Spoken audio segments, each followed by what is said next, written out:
I stepped aboard the Northern Star with my duffel bag weighing down my shoulder and the smell of diesel fuel burning my nostrils. The metal deck plates rang hollow under my boots.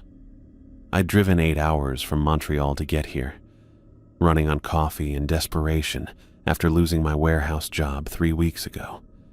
The ship stretched longer than I'd expected. Rust streaks ran down the white hull like old tears, and the wheelhouse rose 5 stories above the main deck. Cargo cranes stood ready along the port side, their cables swaying in the wind. This wasn't the kind of work I'd planned on, but my savings account had other ideas. Salt spray hit my face as the Northern Star rocked gently in her berth. The Gulf of St. Lawrence stretched out beyond the harbor, gray water meeting gray sky at a line I couldn't quite make out. I'd never worked on water before. The closest I'd come was the ferry to Toronto last summer. My boots slipped a little on the wet deck. I grabbed the nearest railing and steadied myself. The motion felt strange under my feet, like the whole world had decided to shift just slightly off balance. I'd get used to it. I had to. Other crew members moved around the deck with the easy confidence of people who belonged here. They handled ropes and checked equipment without looking, their hands knowing where everything was supposed to be. I felt like I was wearing a sign that said "New Guy" in bright red letters. The wind picked up, and I pulled my jacket tighter. October in the Maritimes bit harder than I'd expected. Back home, this would just be cool weather. Out here, with nothing between you and the open water, it cut right through everything you wore. I was looking for someone to report to when footsteps approached from behind. I turned and saw a man in his late 50s walking toward me. He had gray hair sticking out from under a knit cap and deep-set brown eyes that seemed to take in everything at once. His hands were weathered and rope-scarred, and he moved with the rolling gait of someone who'd spent decades on shifting decks. "You must be the new hire," he said, extending his hand. "Corey Palmer. Been working these waters for 23 years. I shook his hand. His grip was firm and calloused. "John Knight. Thanks for having me aboard. Captain Jensen speaks well of you, says you're a hard worker." Corey glanced around the deck, checking to see who might be listening. The other crew members were busy with their tasks, but something in his manner made me pay attention. "You ever work on water before?" "No, sir. Warehouses mostly. Some construction. Different world out here." He looked toward the wheelhouse, then back at me. "Especially in these waters." The way he said it made my skin prickle. There was weight behind those words, like he was trying to tell me something without actually saying it. I'd heard that tone before from the old-timers at the warehouse when they talked about which supervisors to avoid or which equipment had a habit of breaking down at the worst possible moment. Corey reached into his jacket and pulled out a folded piece of paper. The creases looked deep, like it had been folded and unfolded many times. He glanced around again, then pressed it into my palm. "This'll keep you alive," he said quietly. "I know how that sounds. I know you probably think it's just some old salt trying to spook the rookie. It's not." I looked down at the paper in my hand. It felt ordinary enough, just regular notebook paper worn soft at the edges. "What is it?" "Rules. 6 of them. Follow them exactly. No exceptions, no shortcuts." His voice dropped even lower. "I've seen what happens when people don't." The seriousness in his voice made me want to unfold the paper right then, but something about the way he kept watching the other crew members made me wait. This felt like the kind of conversation you didn't want to have in front of everyone else. "Corey, I appreciate the advice, but just read it," he said, cutting me off. "Read it tonight when you're alone. Memorize it, and for God's sake, don't treat it like a joke." I nodded and slipped the paper into my pocket. "Okay." He studied my face for a moment, like he was trying to decide if I meant it. Whatever he saw there must have satisfied him because he nodded once and stepped back.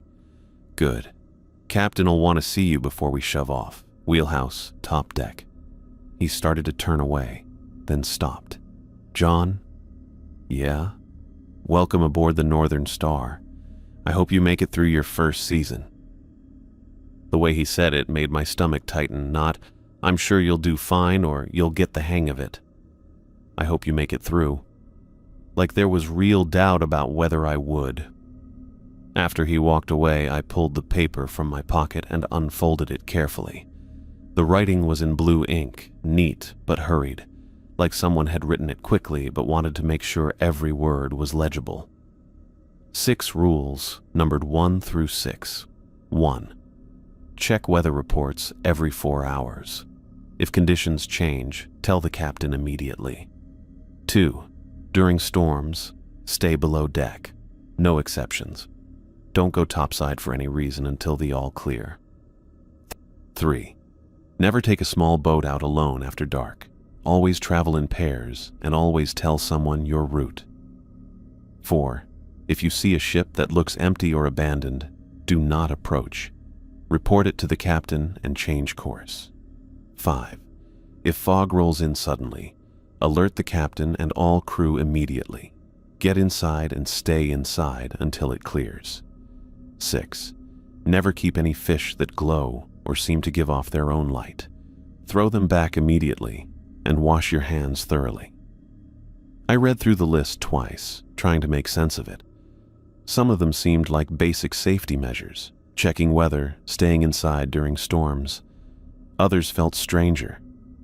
Don't approach empty ships, fish that glow. The last one bothered me the most. I'd heard of bioluminescent fish, but the way it was written made it sound like something else entirely. Throw them back immediately. Wash your hands thoroughly. Like they were dangerous somehow. I folded the paper and put it back in my pocket just as heavy footsteps approached across the deck. A man in his early 30s with black hair and dark eyes walked over, carrying a coil of rope over his shoulder. "You the new guy?" he asked with a slight accent I couldn't quite place. "John Knight. Braden Murray. Good to have another hand aboard." He set down the rope and wiped his palms on his jeans. "You look confused about something." I almost mentioned the list, but something held me back. Maybe it was the way Corey had acted, like this was information that needed to be handled carefully. Just trying to get my bearings. "Fair enough. This your first time on a cargo ship?" "First time on any ship." Braden grinned. "You'll love it. Nothing like being out on the water. Free as you want to be." He glanced toward the stern where Corey was checking equipment. "Old Corey, been filling your head with ghost stories yet?" "What do you mean?" "Guy's been out here too long. Sees monsters in every wave, danger in every cloud. Don't get me wrong, he knows his job, but he's got some strange ideas about these waters." I felt the paper in my pocket again. "Strange how?" "You'll see. Just remember the Gulf's been sailed for hundreds of years. If it was as dangerous as Corey makes it sound, nobody would come out here." Braden picked up his rope again. "Captain wants all hands ready to cast off in 20 minutes. You should check in with him first." I thanked him and headed toward the wheelhouse, but his words stuck with me. Ghost stories, strange ideas. It made me wonder what Corey had seen out here that convinced him those rules were necessary. The wheelhouse stairs rang under my boots as I climbed. Through the windows, I could see a man in his 50s studying charts spread across a wide table. He had graying hair, a thick beard, and the kind of presence that filled a room even when he wasn't speaking. I knocked on the door frame. "Captain Jensen, I'm John Knight." He looked up and studied me with steel blue eyes. "Right on time. Come in." I stepped inside and he gestured to a chair across from his chart table. The wheelhouse felt solid and professional, with navigation equipment humming quietly along the walls and radio chatter crackling from multiple speakers. "Corey says you're ready to work," Jensen said. "Yes, sir. I appreciate the opportunity." "Good. We'll be hauling cargo up to Sept-Îles, then fishing the northern banks before heading back. 2 weeks if the weather holds." He rolled up one of his charts and fixed me with a direct stare. "I run a safe ship, Knight. That means following orders without question and reporting anything unusual immediately. Understood?" Understood. Excellent. He stood and moved to the forward windows, looking out over the deck where the crew was preparing to depart. The Gulf can be unpredictable. Weather changes fast, currents shift without warning. Pay attention to the experienced hands, and you'll do fine. A voice crackled over the radio, reporting weather conditions for the northern Gulf. Jensen listened intently, then made notes on a pad beside his charts. When the report finished, he turned back to me. All hands on deck in 10 minutes. We're casting off. I stood and headed for the door, then paused. Captain, is there anything specific I should know about working these waters? His expression shifted slightly, becoming more guarded. Like what? I don't know. Local conditions, things to watch for. Jensen was quiet for a long moment, studying my face. Listen to Corey Palmer, he said finally. He's been out here longer than anyone. If he tells you something, you'd do well to pay attention. Yes, sir. Outside, the crew was already gathering near the bow. I joined them as Jensen's voice came over the ship's intercom, calling all hands to prepare for departure. The dock workers cast off our lines, and the Northern Star's engines rumbled to life beneath our feet. I stood with Braden Murray and a thin man with glasses who introduced himself as Terry King, the navigator. As the ship pulled away from the pier, I watched the harbor shrink behind us and felt the deck motion change from the gentle rocking of a moored vessel to the longer, deeper movement of a ship underway. The paper in my pocket felt heavier as we cleared the harbor and entered the open waters of the Gulf of St. Lawrence. Whatever Corey Palmer had seen out here, whatever had convinced him to write those rules, I was about to find out for myself. The shore disappeared behind us, and there was nothing ahead but gray water and gray sky. I'd been on the Northern Star for 3 days and nothing bad had happened. The weather stayed clear, the work was straightforward, and I was starting to think Corey Palmer had been trying to scare me. The cargo duties weren't complicated. I learned to operate the winches, secure the loads, and check the tie-downs every few hours. Captain Jensen had me working with Terry King most of the time, learning the routine. Terry was patient and thorough, explaining each step twice before letting me try it myself. We passed 2 other vessels during those first days. Both times it was broad daylight. Both times they responded to our radio calls with normal chatter about weather and fishing conditions. I watched them through binoculars as they went by, seeing crew members moving around their decks, doing regular work. No empty ships. No mysterious fog. Just normal maritime traffic going about their business. The weather reports came in exactly as predicted. No sudden changes, no storms brewing on the horizon. I checked them every 4 hours, like the rules said, but it felt like going through the motions. The barometric pressure held steady. The wind stayed light, and the forecast called for more of the same. I started to relax. Maybe Corey had been at sea too long, like Braden said. Maybe 23 years of watching the water had made him see threats that weren't really there. I still kept the paper in my pocket and followed the rules, but they seemed like old sailor superstition now. Harmless precautions from someone who'd let his imagination run wild. On the 4th morning, Braden found me during our break. "Want to try some fishing?" he asked. "Captain says we've got an hour before the next cargo check." I'd brought a rod thinking there might be time for it. "Sure. Where do we set up?" "Stern's the best spot. Current's right and we won't get in the way of operations." We walked to the back of the ship where Braden had already rigged 2 lines. He handed me one and showed me how to bait the hooks with the squid he'd brought from the galley. "What are we fishing for?" I asked. "Whatever's hungry. Cod, maybe some haddock. Sometimes you get lucky and pull up something bigger." The water was deep blue-green, cleaner than I'd expected this far from shore. I cast my line and watched it disappear into the depths. Braden's technique was smooth and practiced. He'd obviously done this plenty of times before. "You fish much before this job?" he asked. "Some. Lakes mostly, up near Montreal. Never tried ocean fishing?" "Different game out here. Fish fight harder, and you never know what's down there." We stood in comfortable silence for a while, feeling the gentle tug of the current on our lines. The sun was warm on my back, and the steady rumble of the ship's engines was almost soothing. This was the kind of work I could get used to. Braden's rod bent suddenly. "Got something?" he said, setting the hook with a sharp upward jerk. Whatever he'd caught was strong. His rod curved in a deep arc, and I could hear the reel's drag system working as line peeled out. Braden braced his feet and started working the fish, reeling when he could, letting it run when it fought too hard. "Big one," he said through gritted teeth. "Really big." I reeled in my own line to stay out of his way. The fight went on for 10 minutes, Braden gaining line slowly, then losing it again when the fish made another run. Sweat beaded on his forehead despite the cool morning air. "Come on," he muttered. "Come on up here."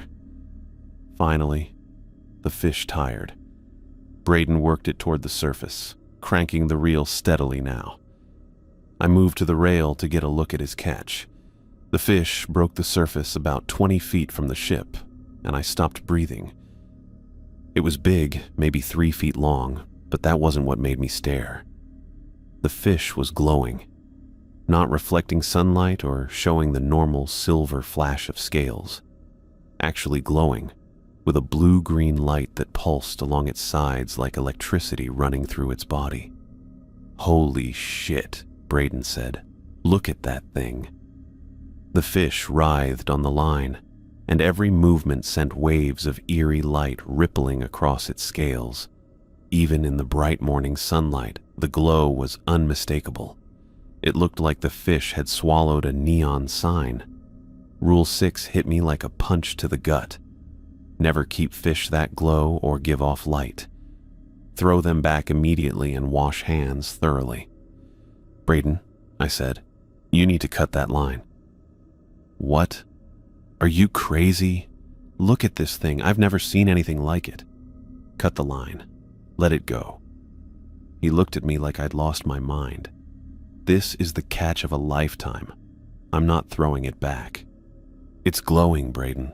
That's not normal." "So what? Maybe it's some kind of deep water species.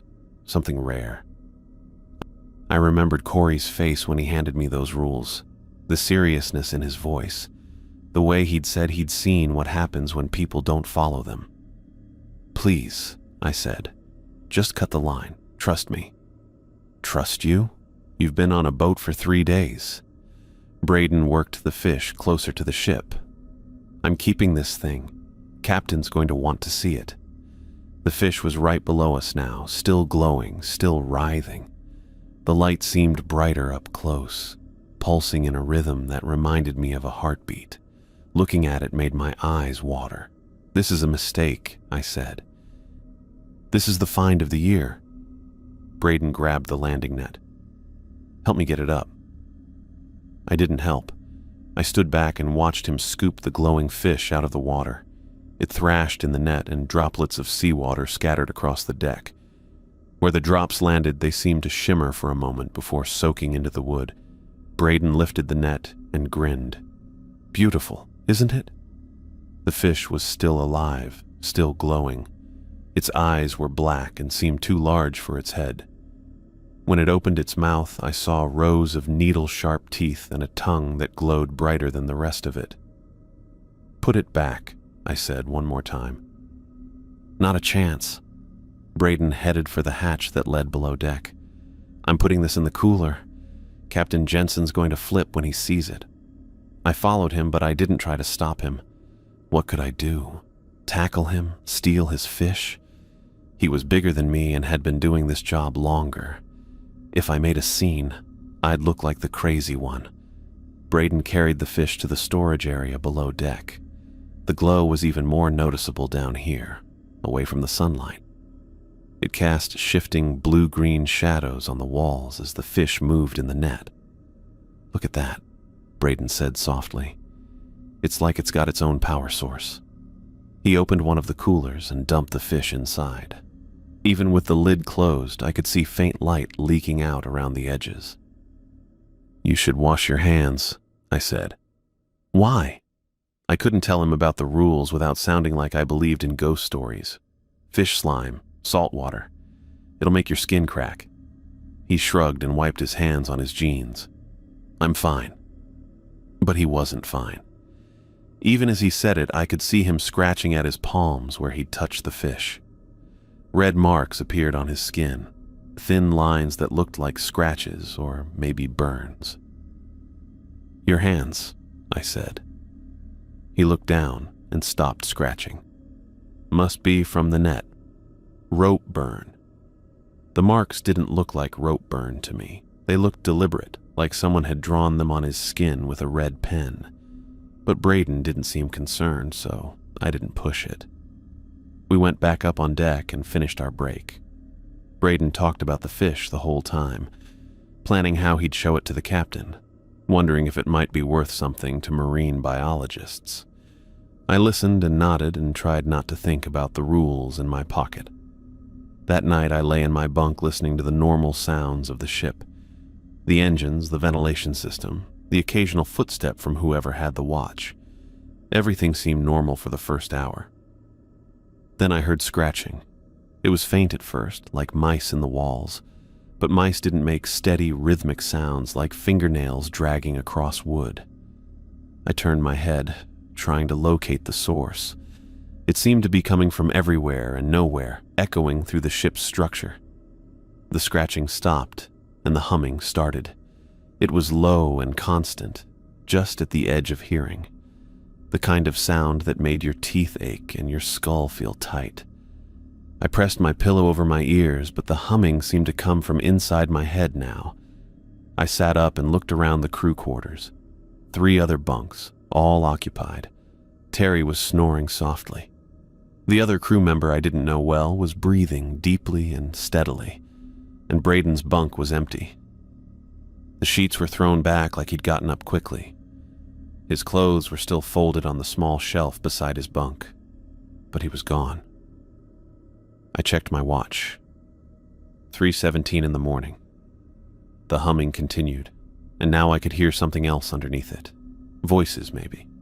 Too faint to make out words, but definitely human sounds. Conversation. I got dressed quietly and went looking for Braden. The ship felt different at night. Darker, obviously, but also somehow larger. Shadows stretched longer, and familiar spaces looked strange in the dim emergency lighting. I checked the galley, the cargo areas, the common room. No sign of him. I climbed up to the main deck where the night watch should be. Terry was there, checking instruments and making notes on a clipboard. "Hey," I said softly, not wanting to startle him. He looked up. "Can't sleep. Looking for Braden. You seen him?" Terry frowned and checked his watch. "About 20 minutes ago, he was walking around up here, talking to someone." "Who?" "That's the thing. I never saw who he was talking to. Just heard his voice, like he was having a conversation. But when I looked, he was alone." The humming in my head got louder. I found Braden in the galley the next morning, sitting at the metal table with his breakfast untouched. Dark circles ringed his eyes like bruises, and he stared at his coffee cup without drinking from it. His hands rested flat on the table, and I could see the red marks on his palms had spread up his wrists. "You okay?" I asked, grabbing a cup and pouring coffee from the pot. He didn't answer right away, just kept staring at that cup like it held secrets. When he finally looked up, his eyes had a glassy quality I didn't like. "How'd you sleep?" I tried again. Braden stared at me for what felt like a full minute. His mouth opened slightly, then closed, then opened again. "It's talking to me," he whispered. I set my coffee down. "What's talking to you?" "The fish, in my dreams." His voice was barely audible. "It knows things. About the water. About what lives down there." The humming I'd heard last night started up again in my head, faint but persistent. "Braden, it's just a fish. A dead fish." He shook his head slowly. "Not dead. Never was dead. Just waiting." He leaned forward across the table, It wants me to join them. Down there. Says I could see things normal people can't understand. I glanced around the galley, hoping someone else would walk in. We were alone. You need to get some real sleep, I said. Maybe talk to the captain about... I can't sleep below deck. Braden's voice cracked. Too close to it. I can hear it better down there. Calling. Frederick walked into the galley then, pouring himself coffee and nodding at us both. When he got a good look at Braden, his expression changed. Murray, you look like hell, Frederick said, setting down his cup. When's the last time you slept? Braden didn't answer. He was back to staring at his coffee. I'm ordering you to get some rest, Frederick continued. Go to your bunk and sleep. That's not a request. Can't go below. Braden's voice was flat. Need to stay up here. Need to watch the water. Frederick's jaw tightened. You'll follow orders or you'll find yourself swimming back to shore. Get below deck and sleep. Now.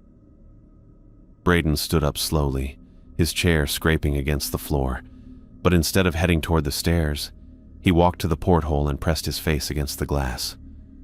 They're out there, he said. Waiting. Frederick looked at me and I saw concern in his steel blue eyes. Real concern. Murray, Frederick's voice carried the authority of 20 years at sea. Step away from that window and go to your quarters. Braden turned around, but he didn't move toward the stairs. I can't leave. What if they call and I'm not here to answer? That's when I knew we had a real problem. Frederick stepped closer to Braden. Son, you're talking nonsense. There's nothing out there but water and fish. You don't understand, Braden said, shaking his head. None of you understand, but I do now. I can hear them. He walked past Frederick and me, but instead of going below, he headed for the door leading to the main deck.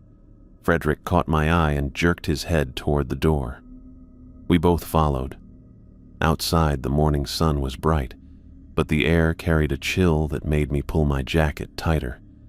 Braden stood at the port rail, gripping it with both hands. His knuckles were white. I watched him stand there for the next 3 hours. Didn't move, barely blinked, just stared at the water like he was watching a movie. Sometimes he'd point at the waves and nod, like he was agreeing with something. But there was nothing there, just gray water stretching to the horizon. Terry walked past around 10 and stopped when he saw Braden. What's he doing? Terry asked quietly. Watching the water, I said. For what? He says he sees figures moving under the surface. Terry frowned and looked out at the same stretch of water. I don't see anything. Neither did I.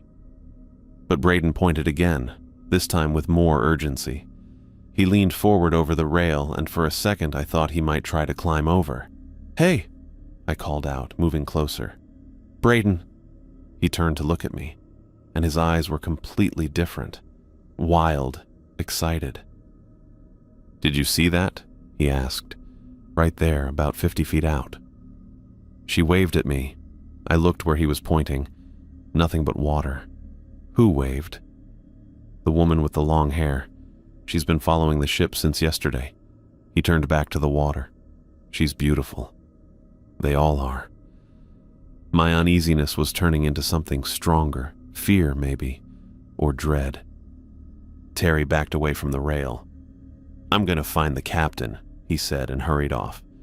I stayed with Braden, keeping my distance but making sure he didn't do anything stupid. He kept pointing and waving at empty water. Sometimes he'd cup his hands around his mouth like he was calling out, but no sound came. Corey appeared on deck around noon, took one look at Braden, and his face went grim. He'd seen this before. I could tell by the way his shoulders sagged. How long's he been like this? Corey asked. Since breakfast. Getting worse. Corey nodded slowly. It'll keep getting worse until... He didn't finish. Until what? Until he goes in the water. The words hit me like cold spray. We can't let that happen. Can't stop it either, not once they get their hooks in. I watched Braden lean further over the rail, and my stomach clenched. The rest of the crew started avoiding him after lunch. I didn't blame them. He'd started talking to himself constantly, carrying on full conversations with people who weren't there. Sometimes he'd laugh, sometimes he'd argue. Always he'd stare at that water. Frederick tried ordering him to different parts of the ship, but Braden would just drift back to the rails within minutes, like something was pulling him. Around 3 o'clock, I tried talking to him again. Braden, you need to eat something. Come inside and get some food. He didn't look away from the water. They don't want me to leave. Say I need to stay and listen. Who's they? The voices, from the deep places. His voice was getting that whisper quality again. They know things about the old waters, about what came before. They want to show me. I moved closer, trying to see what he was seeing. Just waves, just endless gray water. There's nothing out there, Braden. You can't hear them because you didn't touch the lightfish. But I did. Now I can understand. He pointed again, more excited this time. Look, 3 of them now. They're singing. The humming in my head got louder. Not imagination anymore. Something real. What are they singing about? Braden tilted his head like he was listening carefully. About the deep places. About cities under the water where the lightfish come from. They say it's beautiful down there. No storms, no cold.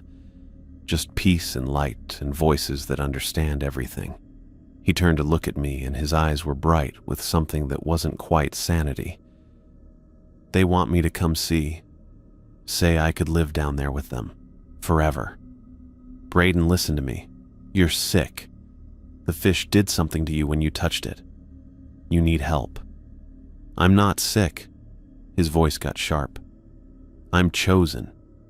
They picked me because I was brave enough to keep the light fish. Because I listened when it called. He went back to staring at the water, but now he was swaying slightly like he was hearing music. The promises they make, he whispered. You couldn't understand. Wonders beneath the waves that normal people can't even imagine. I was staring at Braden when the horizon changed.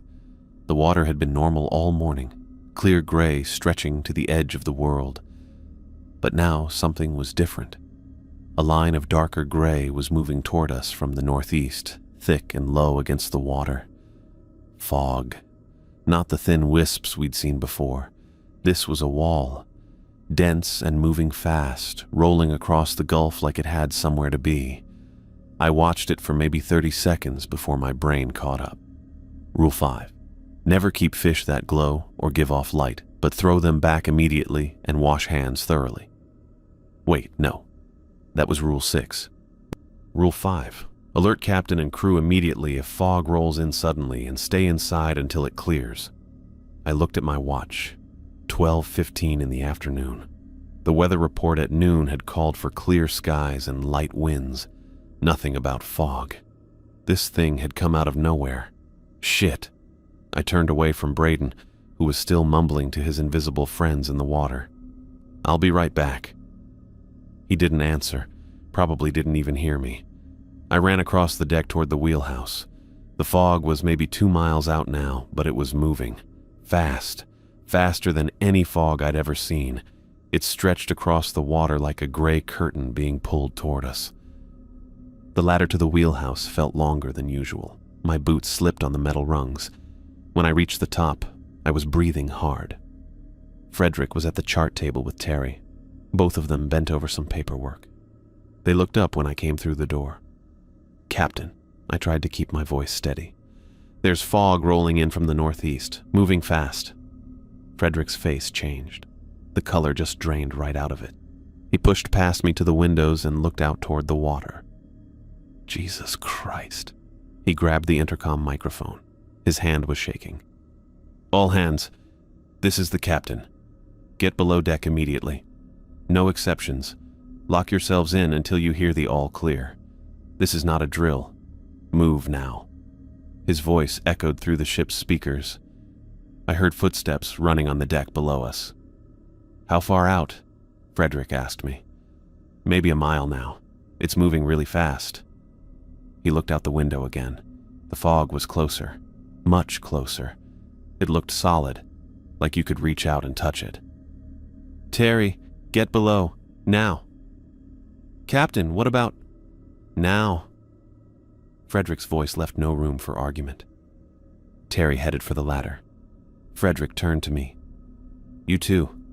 Get below and stay there." "What about Braden? He's still on deck." Frederick cursed under his breath. "Where?" "Port side near the stern. He's been there all day. Go get him, fast. Then both of you get below and lock yourselves in." I nodded and headed for the ladder. Behind me I heard Frederick on the radio trying to reach the Coast Guard. His voice was tight. The fog was maybe half a mile out when I hit the main deck. It looked different up close, thicker. There were patterns in it, swirls and currents that didn't make sense. And it was quiet. The normal sound of wind and water had gone dead. I ran toward the stern. Most of the crew had already gone below, but I could see Braden still standing at the railing. He hadn't moved. "Braden," I called out as I got closer. "We need to get below deck. Captain's orders." He didn't turn around. He was smiling. Actually smiling, wider than I'd seen him smile since this whole thing started. And there was something next to him on the deck. A bucket. The glowing fish was in it, sitting in maybe 2 inches of water. Its light was pulsing. Steady, rhythmic pulses that seemed to match the movement of the approaching fog. "Braden, come on. We have to go." I grabbed his arm. His skin was hot, like he had a fever. He turned to look at me and I took a step back. His eyes were reflecting the fish's light. Not just catching it, but reflecting it back. Like there was something glowing inside his head. "Can you hear them singing?" he asked. His voice was soft, almost dreamy. "Hear what?" "There's nothing." "They're in the mist. They came with the mist. They've been waiting so long to get close to the ship." I looked out at the fog. It was maybe a quarter mile away now. The wall of gray stretched up maybe 50 feet, blocking out everything behind it. And it was moving faster. "I don't hear anything, Braden. We need to get below deck right now." "Listen." He tilted his head toward the fog. "They're calling my name. They want me to come see what they've been trying to show me." The fog was close enough now that I could see individual wisps curling off the main wall. The air was getting colder, and there was a smell. Salt and something else, something organic, like seaweed that had been sitting in the sun too long. "Braden, look at me." I grabbed both his shoulders and turned him away from the water. "The fish is making you sick. This isn't real. It's more real than anything else." He looked past me toward the fog. "They're almost here." He started walking toward the ship's edge. I didn't think. I just tackled him. We went down hard on the deck. Braden was stronger than he looked, and he fought like his life depended on getting back to that railing. He twisted under me, trying to get his arms free. "Let me go," he said. His voice was getting desperate. "They're waiting for me. I can't miss this. You're not going anywhere." He managed to get one arm loose and swung at my face. I blocked it, but barely. His eyes were wild now, and that strange glow was getting brighter. "You don't understand," he said. "They're offering me everything, knowledge, power, a place beneath the waves where I'll never have to worry about anything again." The fog was maybe 100 yards away. I could hear something now, not singing like Braden said, but a low humming sound that seemed to come from everywhere at once. The same sound I'd been hearing in my head, but louder, much louder. "Braden, listen to me. Whatever you think you're hearing, it's not real. It's the only real thing left." He tried to roll away from me, They've been calling me since I touched the fish. They want to show me wonders you can't even imagine. Footsteps on the deck. I looked up and saw Corey running toward us, his face grim. "How close?" he called out. "Too close," I said. "Help me get him below." Corey grabbed Braden's legs. Together, we lifted him off the deck. He kept struggling, reaching toward the fog with both hands. "You're making a mistake," Braden said. "They chose me. They want me to come with them. If you take me away from them now, they'll be angry." The fog was maybe 50 yards out. The humming was getting louder, and I could feel it in my chest now, like a second heartbeat. We carried Braden toward the main hatch. He kept twisting his head around to look back at the fog. "They're so close," he whispered. "I can almost see them now. Beautiful faces in the mist. They're reaching for me." I looked back despite myself.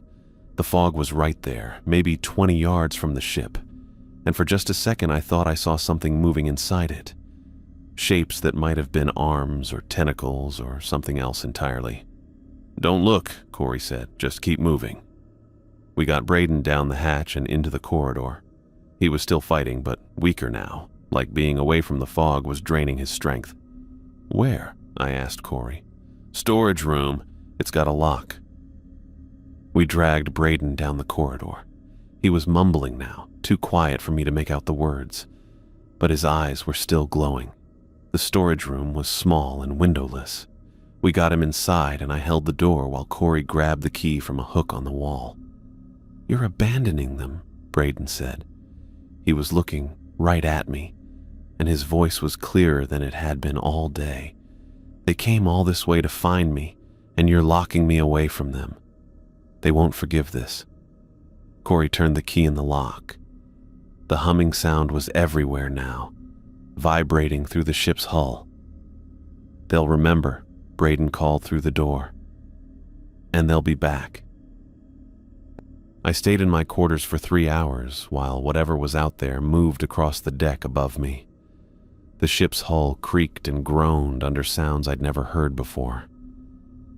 Footsteps walked back and forth overhead. Not the familiar boots of Frederick or Terry or Corey. These were different, heavier. They dragged slightly, like someone walking through thick mud. The steps went from bow to stern, then back again, over and over in a steady rhythm that made my skin crawl. Then the voices started. They called out names I'd never heard before. "Margaret," one voice said, clear as day through the metal above me. "Come see what we've brought you." Another voice answered in what sounded like French, but the words were wrong somehow. Old. Like someone speaking a language that had been dead for centuries. I pressed my back against the wall of my bunk and tried to make sense of what I was hearing. The voices weren't coming from the crew. I knew their voices. These were different people entirely. But that was impossible. We were miles from shore, and no one had boarded the ship. Something heavy scraped across the deck from port to starboard. The sound was wet and thick, like a massive rope being dragged through puddles. But ropes don't move by themselves, and this thing was huge. It had to be 20 feet long at least, judging by how long the scraping sound lasted as it moved. The scraping happened again, and again, back and forth across the deck, leaving what sounded like wet trails behind it.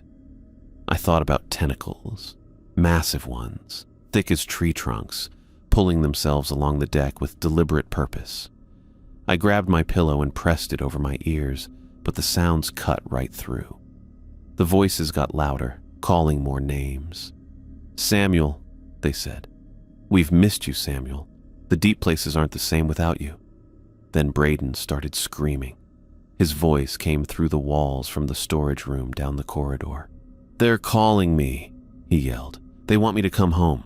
Let me out. Let me go to them." The storage room door rattled as he threw himself against it. Metal banged against metal as he pounded on the walls. "Please," he screamed. "They're singing my name. They've come so far to find me." I pulled the pillow tighter against my head, but nothing blocked out his voice.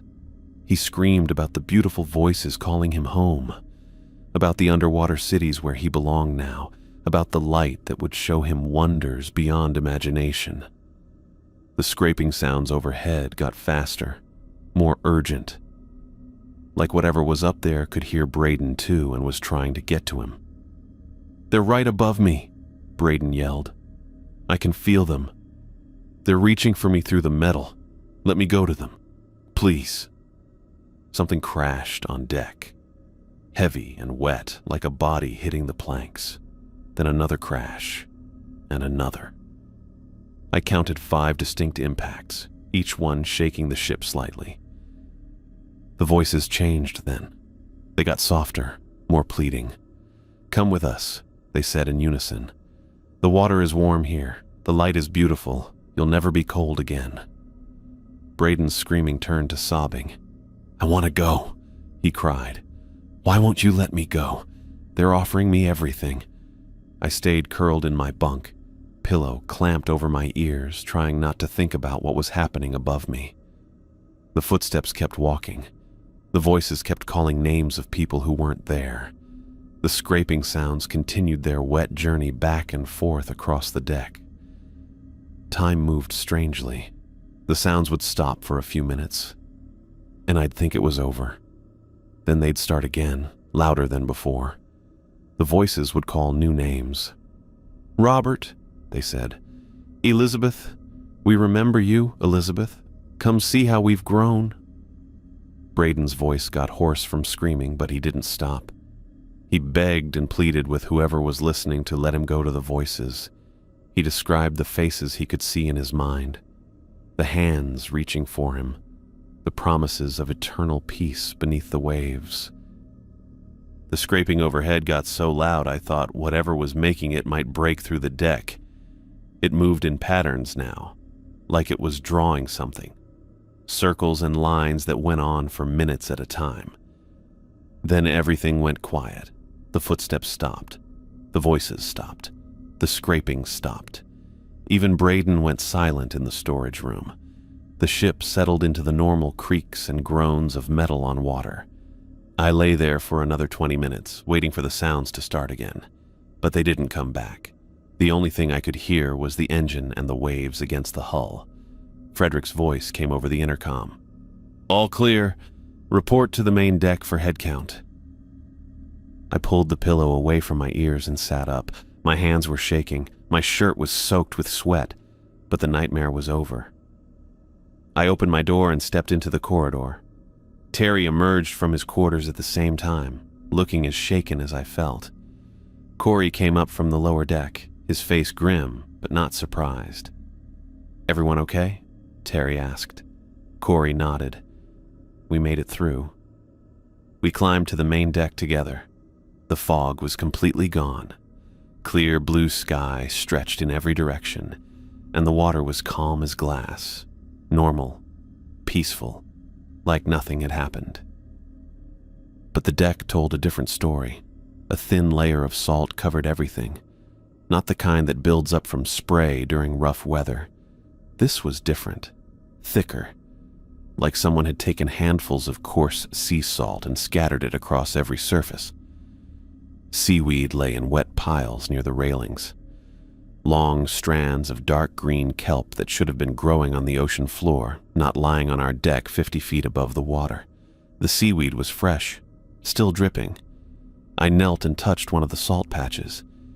It was gritty between my fingers and it smelled wrong. Not like ocean salt, more like something that had been rotting in deep water for a long time. Frederick emerged from the wheelhouse, his face pale but relieved. "Everyone accounted for?" he asked. Terry nodded. "All present." "Good." Frederick looked around at the salt and seaweed covering his deck. "We'll need to clean this up before—" "Wait," I said. "Where's Braden?" We all looked at each other. In the relief of surviving whatever had just happened, we'd forgotten about the storage room.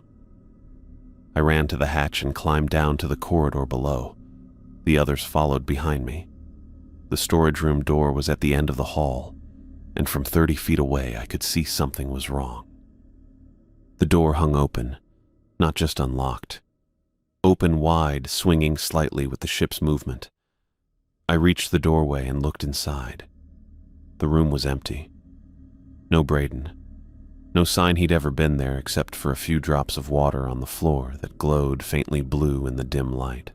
"The key," Corey said behind me. He was looking at the lock. It still turned. Door was unlocked from the inside. That was impossible. The lock was on the outside.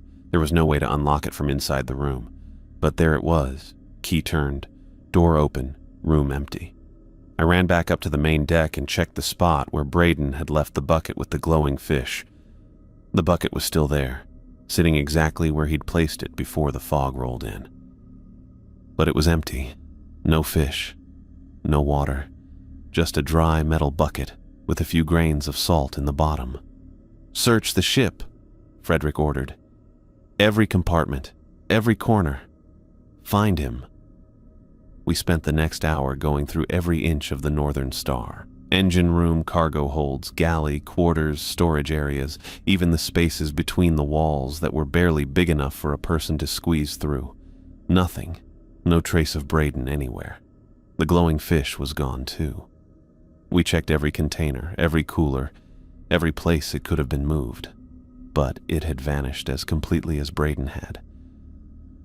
I stood at the port rail where Braden had spent his last day, looking out at the calm water. The sun was shining. The sky was clear. Everything looked normal and peaceful. But Braden was gone, and I knew we weren't going to find him. I'd been standing there maybe 20 minutes when Corey found me. Didn't hear him coming up behind me, but I felt his presence before he spoke. "You understand now," he said quietly. I turned around. Corey's weathered face looked older in the afternoon light, lines deeper around his eyes. He'd seen this before, maybe more than once. "The rules," I said. "The rules." He moved up beside me at the rail, hands gripping the metal. 23 years I've been working these waters, lost 6 good men in that time. Every one of them broke at least one rule. The water stretched out calm and blue, nothing moving beneath the surface that I could see. But I kept looking anyway. "What's down there, Corey?" He was quiet for a long time. When he finally spoke, his voice carried the weight of everything he'd witnessed. "Don't know exactly, don't want to know. But the Gulf takes what it wants, John. Always has. Thing is, it follows certain patterns. Has its own, preferences, you might say." I thought about Braden's glowing eyes, the voices he'd heard, the way he'd fought us to get back to the water. "The fish," I said. "Bait." Corey's grip tightened on the rail. "They use what works. For some folks, it's voices calling from empty ships. For others, it's fog that rolls in when the weather says it shouldn't. For Braden, it was that damn fish." A chill ran down my back despite the warm sun. "How do you know all this?" "Experience, hard lessons, and those rules I gave you." He pulled out another folded piece of paper from his jacket pocket, different than the one he'd given me. This one looked older, more worn. "These came from the man who trained me. He got them from the man who trained him. Goes back maybe 60 years. How many people have died learning these rules?" Corey's face went grim. "Too many. But they're all that's standing between us and whatever lives beneath this water." The ship rocked gently beneath our feet. Normal ocean motion. Nothing like the strange stillness that had come with the fog. "Will it come back?" I asked. "Maybe. Probably not this trip, but someday." He folded the old paper and tucked it away. "That's why you follow the rules, John. Every single one. No exceptions. No thinking you know better." I nodded. The paper in my pocket felt heavier now. Not just superstition anymore. Not old sailor stories to scare the new guy. "Frederick's calling for full inventory," Corey said. "We need to report everything that happened. Coast Guard will want details." We walked back across the deck together. I glanced over my shoulder once at the spot where Braden had stood for his last day. The rail looked normal, just metal and paint. But I knew I'd never look at it the same way again. The next 2 weeks changed everything for me. I followed every rule exactly. Checked weather reports every 4 hours, even when I wasn't on duty. Carried salt in both jacket pockets after Corey told me it helped. Never went on deck alone after sunset, not even to empty garbage or check equipment. The weather reports became an obsession. I'd wake up at night and check my watch, counting hours since the last update. If it was close to 4 hours, I'd get dressed and find Terry or Frederick to ask about conditions. They never complained, just gave me the numbers and current readings. Barometric pressure steady at 30.2, Terry would say. Wind from the southwest at 8 knots. No changes expected. I'd write it down in a notebook I'd started keeping. Dates, times, exact readings. If something changed, I wanted to know immediately. The salt thing felt strange at first. Coarse granules in my pockets, getting under my fingernails when I reached for tools. But Corey had been serious about it.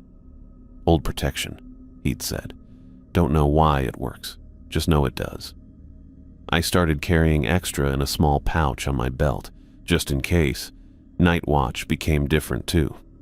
Before Braden, I'd sometimes step outside during evening duties, quick trips to secure equipment or check the deck. Now I stayed below after sunset, unless Frederick specifically ordered otherwise. And when I did have to go up, I made sure Terry or Corey came with me. Never alone, I'd remind myself. Always in pairs. The water looked different now.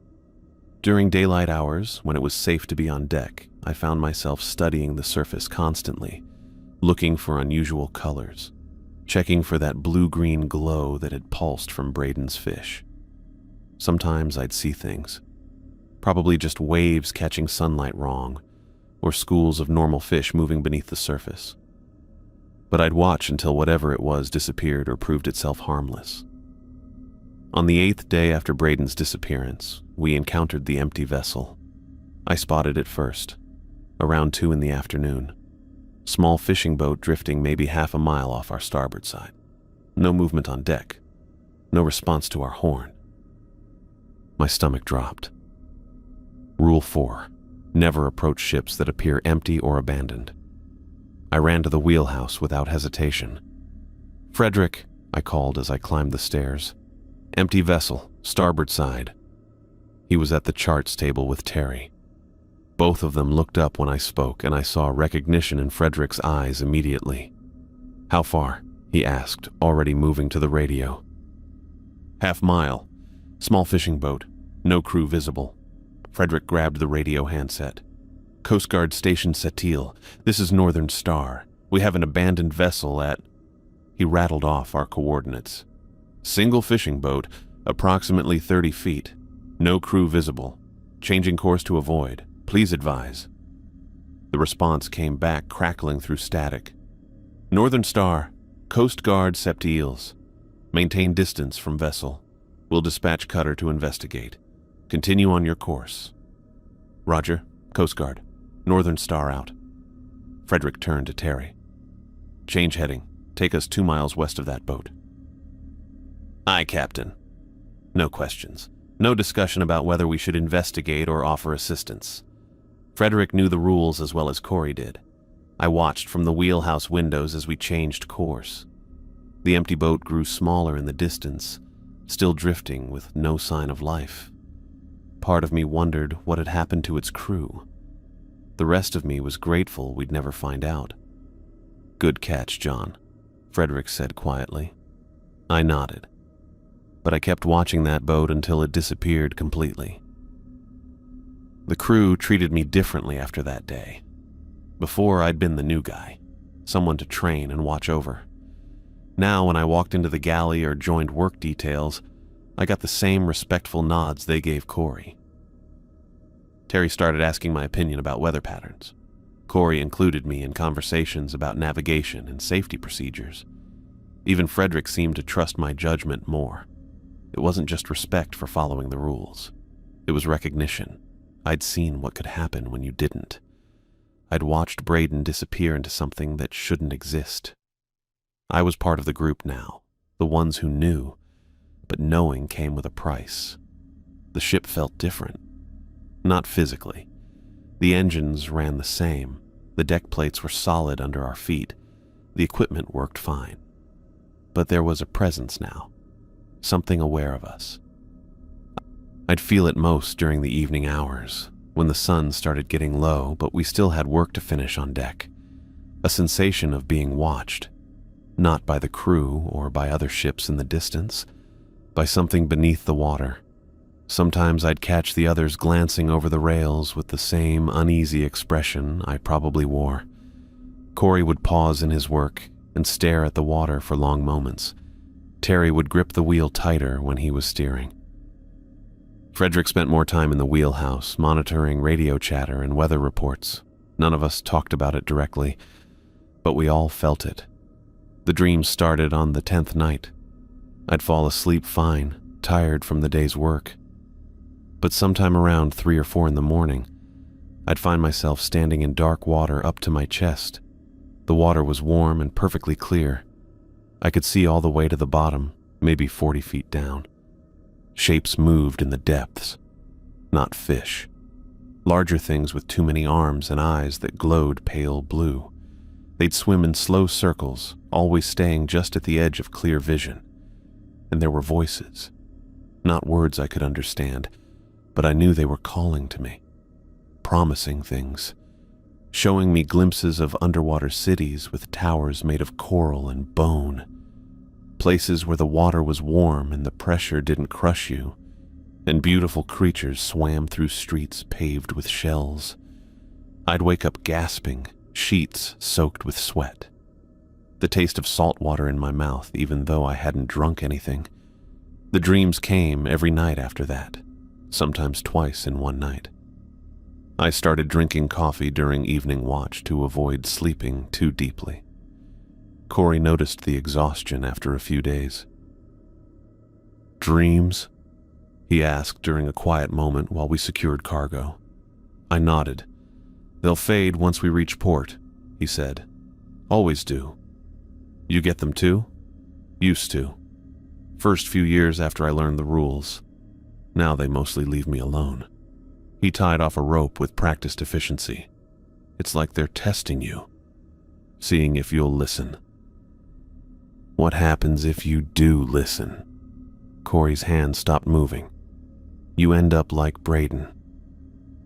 I checked the weather report 6 times on our last day at sea.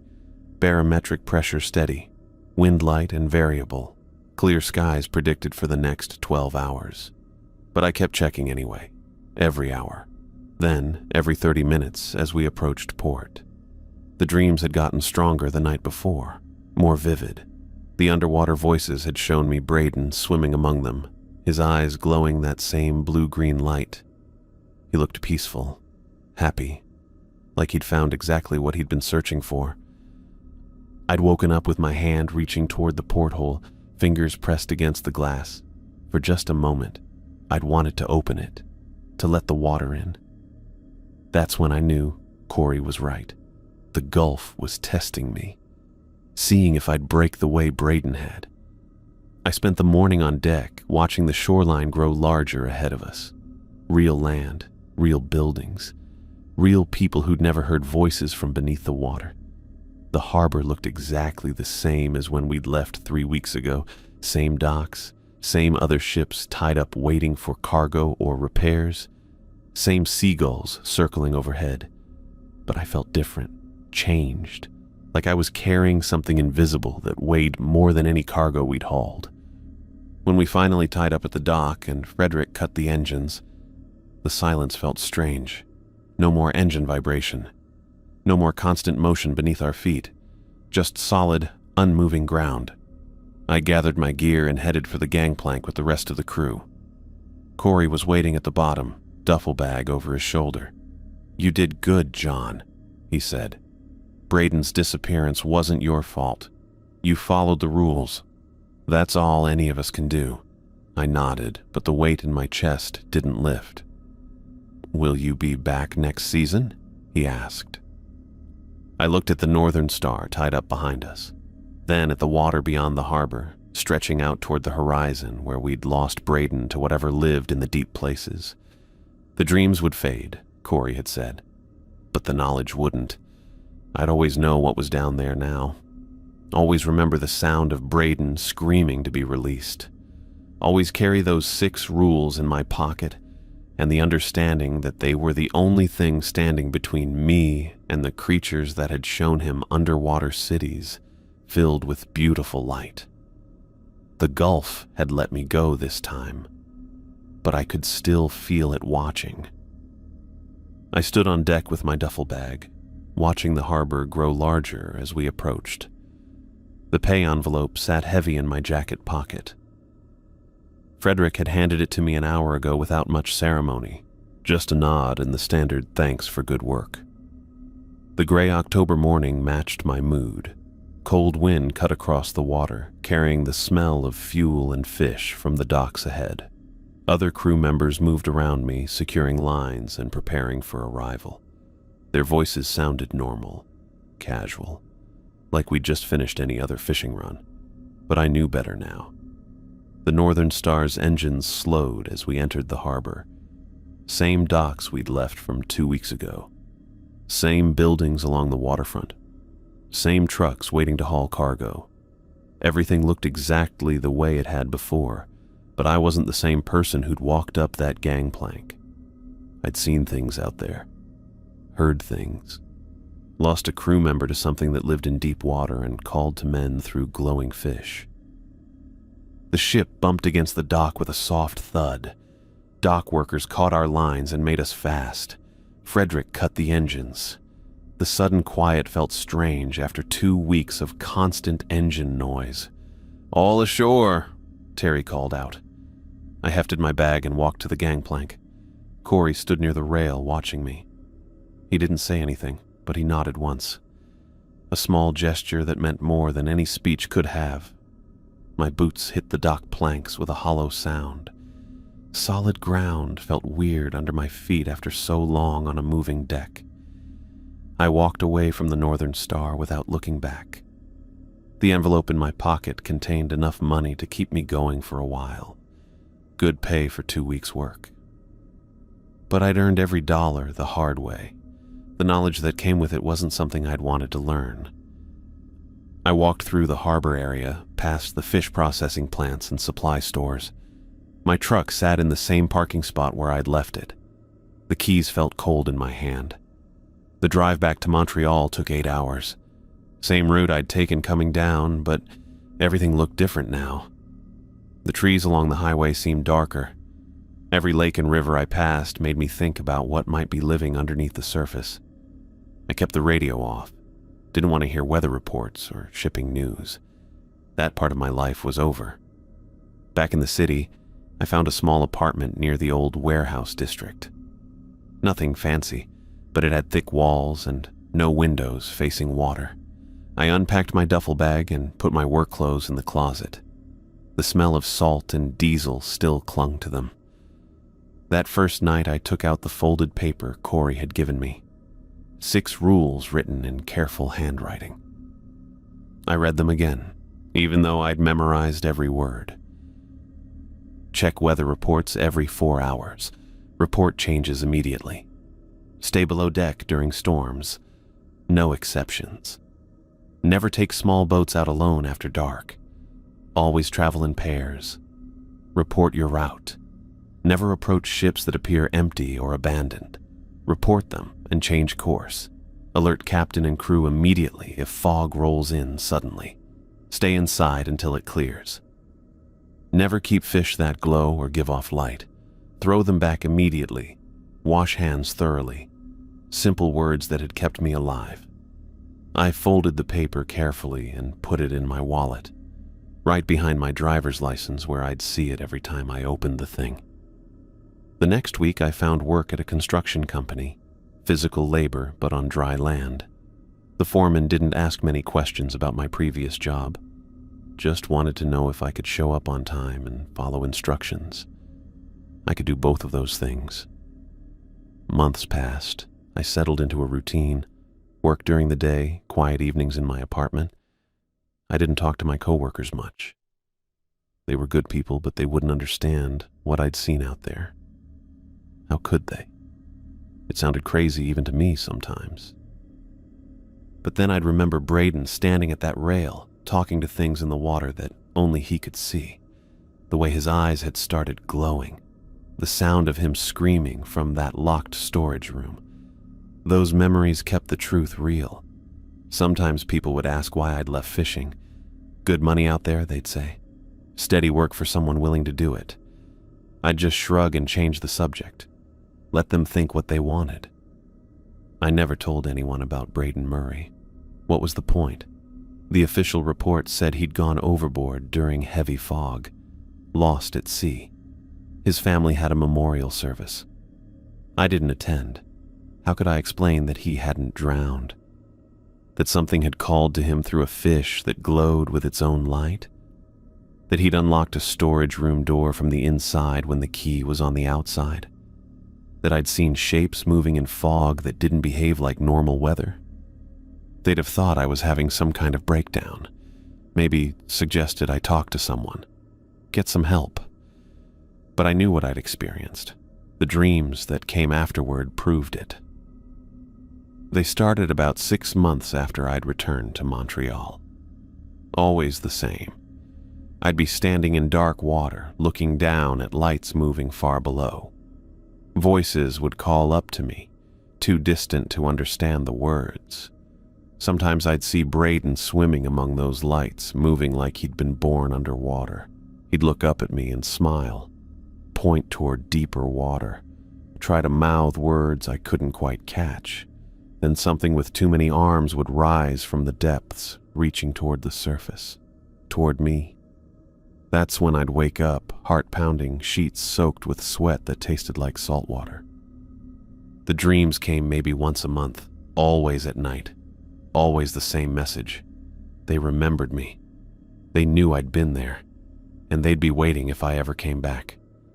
I'd get up after those dreams and check the locks on my apartment door, make sure the windows were secure. Pour myself a glass of water and sit in my kitchen until dawn, reading Corey's rules over and over. The paper was getting worn from handling. The ink had faded some, but every word was still clear. Years went by. I moved to a better apartment, got promoted at the construction company, built what most people would call a normal life. But I never forgot what I'd learned out there on the Gulf. Some bodies of water weren't meant for human exploration. They held things that had been there long before we'd learned to build boats.